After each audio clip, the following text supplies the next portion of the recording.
Assalamu alaikum everyone. So basically my name is Faz and my colleague Faxxy. We work for the fire service, for Lancashire Fire Rescue Service, and basically this is a very unique program. As a fire service in Lancashire, we're working with the Ministry of Hajj in Saudi Arabia, and basically what we do, we advise people on the Hajj safety. Now alhamdulillah, Mufti Sahib has actually told you about how to perform the Hajj, etc. But we're just going to go through some slides where he's just going to tell you about safety, right? Okay. We're just going to skip a couple of things because Mufti Sahib has already covered them. So alhamdulillah, this year there's going to be about 10,500 people who will be going for Hajj. And basically, mostly will be from the northwest of England. Tomorrow is the last date. So basically, tomorrow we'll find out on how many people will be going. Before the COVID, there were 25,000 people who used to go for Hajj. So in 1997, there was 300 people who were shaheed in a fire in Mina tent city. And that's where the fire service comes along. So mashallah, what we tend to do is, working with the Saudi authorities, we advise people on safety, on how to manage 2 million people. So alhamdulillah, this year, we met the Ministry of Hajj person in Mecca, and basically working with themselves, we are advising on how to look after 2 million people in Saudi Arabia. So basically, there will be a lot of people going from northwest of England, from the United Kingdom, and that's why safety is very important. Your safety here and your safety in Saudi Arabia is very, very important. Also, we're going to be covering some few issues on vaccinations, etc., and also a few things on why it's very important. A couple of things which we can actually advise you on. So now you will be going to Hajj. Alhamdulillah, you must have actually noticed that you've got your booking system through Nusuk platform, and mashallah, everything's, this is the Nusuk platform, and you must have gone through this procedure to get your booking, application, etc. Some people might be using tour guide via Nusuk App, and make sure once you actually got your details, make sure you have everything on written. It is very, very important that you get everything in written contract via your tour buddy. Also, when you get your tickets, etc., make sure your name matches exactly the passport. We've come across where many people, mashallah, they've actually registered through the Nusuk application, but on their passport is a completely different name. Once you go to the airport, then there will be problems. So make sure everything matches. Also, take a photocopy of your passport, your visa, your ticket, etc., and leave a copy at home in case something happens in Mecca or Medina. Also, as always, on your Nusuk application, there will be some safety precautions on what sort of vaccination is required.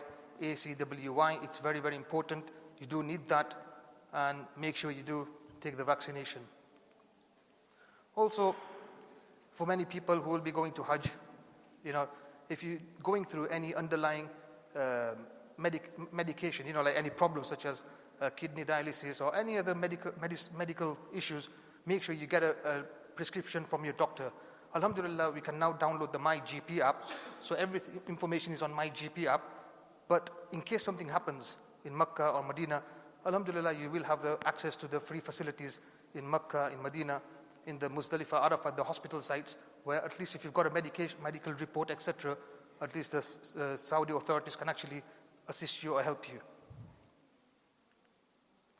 I'm going to pass this over to Faxxy, who's going to talk to you about crime prevention before you actually travel to Saudi Arabia. I know a little bit about crime prevention. I wasn't always a member of the fire service. Some of you will know me as a former police officer. So I was in the police for 15 years, and I just want to really pass on my knowledge of what a burglar person who enters your house when you're not there, what they're thinking about. And basically, it's very simple, really. They would like to enter a house and not be disturbed, and it's simple as that, really. So in days gone by, and it's still the same, when the police sort of get hold of somebody who has committed burglaries, what they used to do and still do is drive that person around Blackburn, and he would would point out this house, that house, that house, that house. And all those houses were the houses he had burgled. And when you ask them, well, what was the common denominator? Why those houses? And the common denominator is that they were empty. People had gone on holiday or people had gone abroad and it was empty. So really the first thing for me to ask you when you're going away on Hajj is to make sure that your house is as busy as it is now. Okay? Make sure that tell your neighbor, relative, a friend that you're away and leave a key with them so they can come and make sure the house looks as if somebody's in there. If you have, lucky enough to have a timer for your light switches, use a timer and make sure the light switch comes on at different times during the night as well. The burglar, the person watching your house, and that's what they do. They'll go around and watch your houses, and let's face it, crime is still on the increase. Okay, if you have belongings, anything of value, put them in a safe and hide them in the house. Don't make them obvious that somebody can find them as well. Cancel any deliveries, please. If you have a milk delivery, newspaper delivery, cancel all them as well to make sure that there's no build-up of milk or mail even. The post office, if you go to the Canterbury Street office there, they will sort of collect your mail or keep your mail there whilst you're away on Hajj, and then you come back and collect it as well. Okay. So these are simple things that can help you to make sure that your house looks busy. Somebody comes in, opens the curtains, closes the curtains, there's people coming in and out. It's simple as that, really. It's so simple. When I spoke to, or used to speak to people who committed theft, they didn't want to be disturbed. So they will look at that for you. Please don't put your location on social media. This is a new thing. Even back then, when social media was coming into fruition, they're not stupid, these people. They will look on social media. They will see if you're posting pictures or photographs, or you stood outside your house, with your group friend, with a selfie. Be a bit more savvy. Don't put your address on social media, these things. These things, you might think nothing happens, but these people are looking at doing. They are much more sophisticated now than they were when I was in the police as well. Okay. We move on to the airport. In the airport, you'll know that you've got to make sure that your luggage is safe and not left unattended. That's the first thing. Carry any medications with you as well. And there is areas where you can obviously perform your prayers. The money belt there is a one that Faz has put in. Whilst traveling, people perform prayers and ensure your money belt is secure.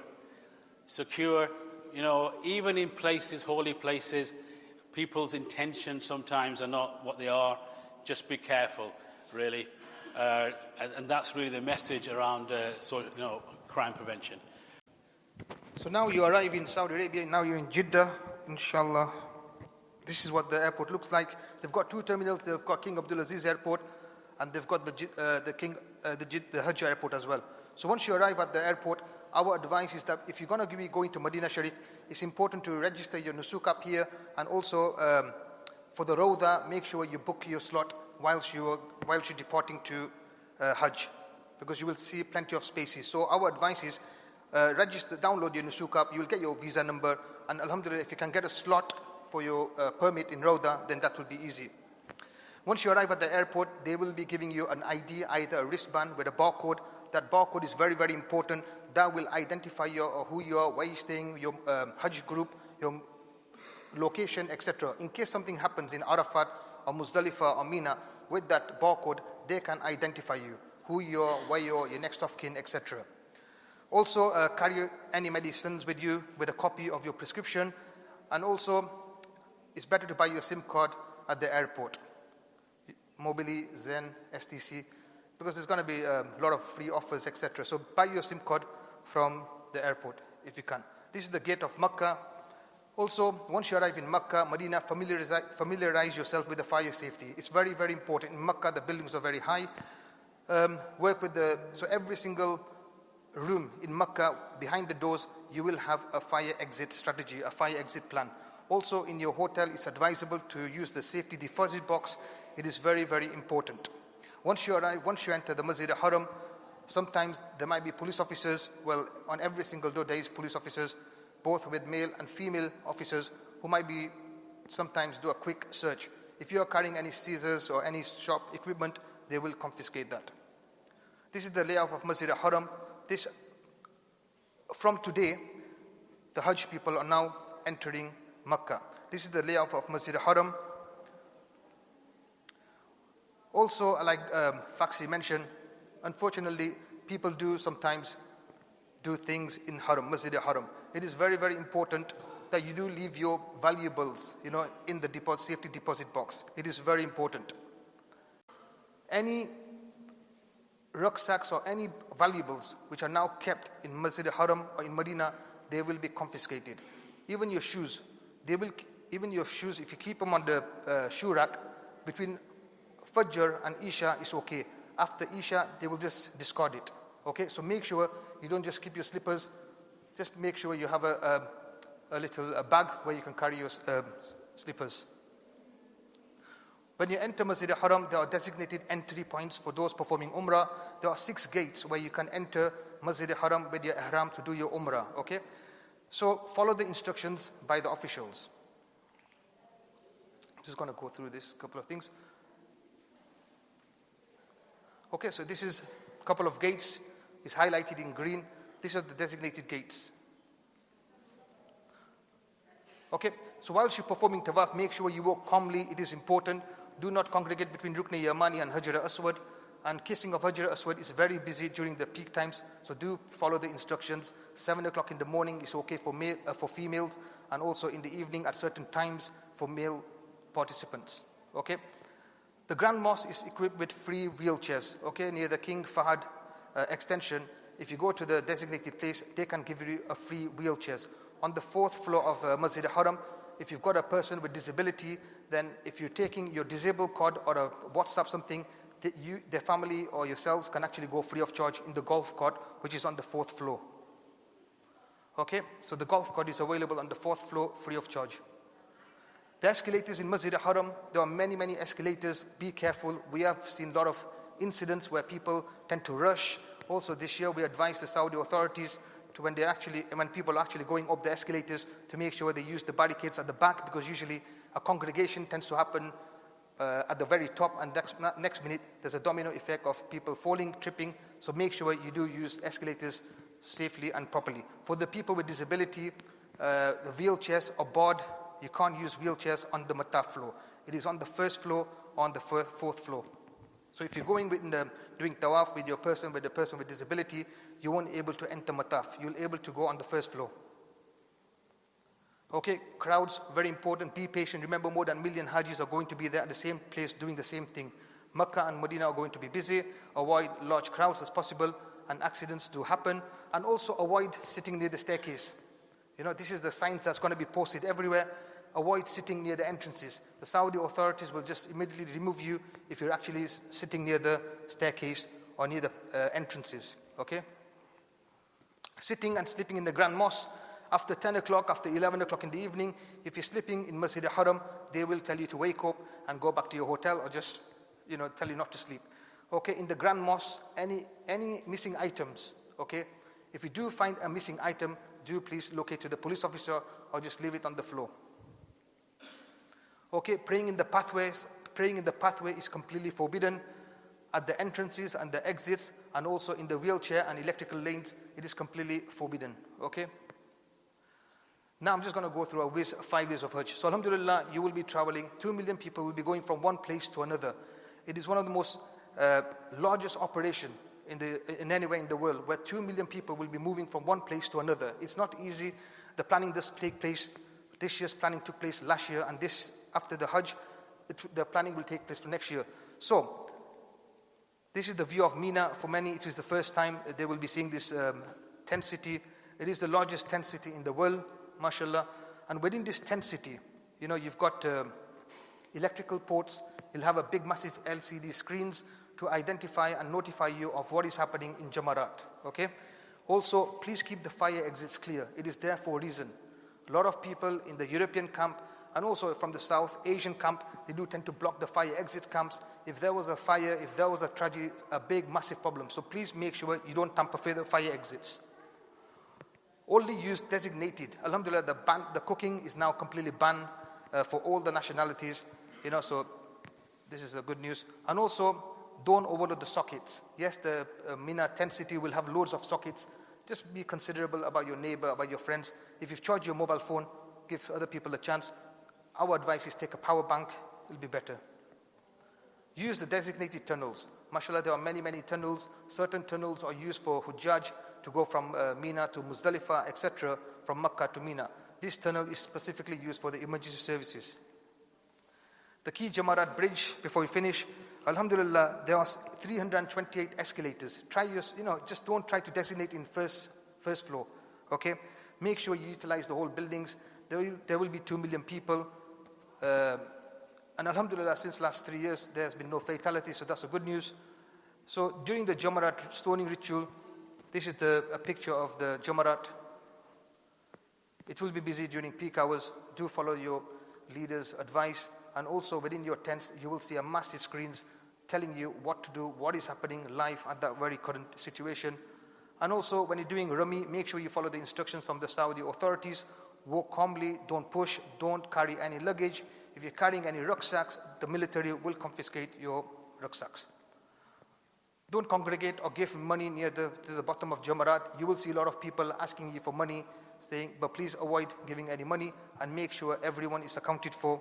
And if someone in your group disappears or just goes somewhere else, make sure you give your barcode or your tag or your ID to the authorities, and they will manage to locate using the barcode system.